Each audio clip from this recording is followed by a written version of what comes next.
এবার আল্লাহকে বললাম, আল্লাহ নামাজ অনেক পড়ি নেই, গুনাহটা মাফ করে দাও। রব বলে যে মাফ করে দিলাম। আল্লাহ রোজার মধ্যে অনেক জাত বেইমানি করছি, ভুল করছি, মাফ করে দাও। আল্লাহ পাক বলে মাফ করে দিলাম। আল্লাহ হজ করি নাই আমি ইচ্ছা কইরা, তুমি তো রহমান, মাফ করে দাও। আল্লাহ পাক বলে মাফ করে দিলাম। এবার বান্দা যতটা বলে আল্লাহ মাফ করে দেয়। এবার বান্দা বলে, আল্লাহ কিছু গুনার পাল্লা হালকা হইছে,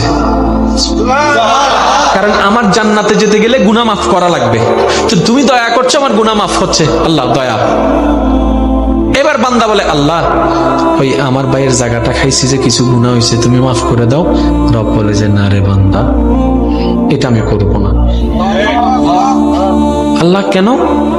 তুমি আমার যে বান্দাকে কষ্ট দিয়েছো, সে যদি মাফ করে আমিও তোমাকে মাফ